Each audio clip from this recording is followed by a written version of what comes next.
স্বাধীনতার ৫৪ বছর পার হলেও উন্নয়ন বরাদ্দ নিয়ে এখনও বৈষম্যের শিকার রংপুর অঞ্চল, এমন দাবি করেছেন জেলার বৈষম্য বিরোধী শিক্ষার্থীরা। তাদের সঙ্গে একাত্ম হয়েছেন অর্থনীতিবিদরাও। তারা জানান, জুলাই গণঅভ্যুত্থানের পর দাবি উঠেছিল উত্তরের উন্নয়নে বিশেষ বরাদ্দের এবং আশ্বাসও এসেছিল অন্তর্বর্তী সরকারের সর্বোচ্চ পর্যায় থেকে।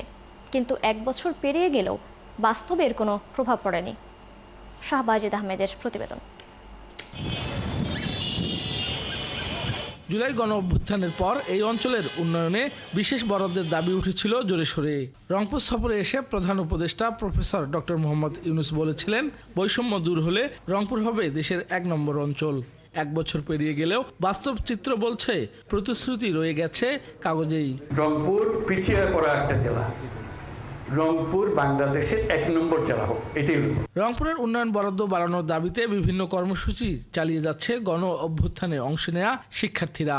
তাদের বক্তব্য, বর্তমান অর্থবছরে বার্ষিক উন্নয়ন কর্মসূচি এডিবিতে চট্টগ্রাম রাজশাহী বিভাগে বরাদ্দ ১০.১২% থেকে ৩৮.৫৪% পর্যন্ত, কিন্তু রংপুরের গড় বরাদ্দ মাত্র ৩.১৩%। গেল ১ বছরে এডিবির ১,১২,০০০ কোটি টাকার উন্নয়ন বরাদ্দের মধ্যে চট্টগ্রাম পেয়েছে ৫০,০৭৭ কোটি টাকা, যেখানে রংপুরের বরাদ্দ নেই বললেই চলে।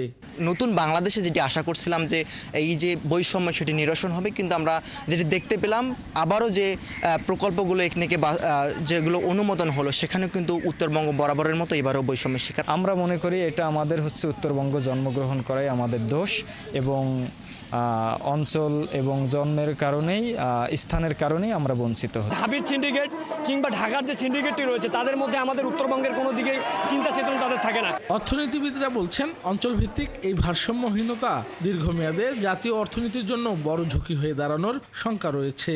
বাংলাদেশকে একটা অর্থনৈতিকভাবে সমৃদ্ধ করতে চাই, তাহলে একটা অঞ্চলকে পিছিয়ে রেখে আসলে বাংলাদেশকে আর অর্থনৈতিকভাবে উন্নয়ন করা সম্ভব না।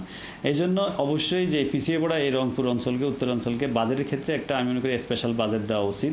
একইভাবে ২০২৪-২৫ অর্থ বছরে চট্টগ্রামে বরাদ্দ ছিল ১২,৫০০ কোটি টাকা, খুলনায় ৬,০০০ কোটি টাকারও বেশি।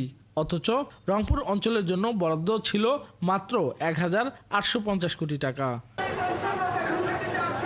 শাহবাজিদ আহমেদ, ৭১, রংপুর।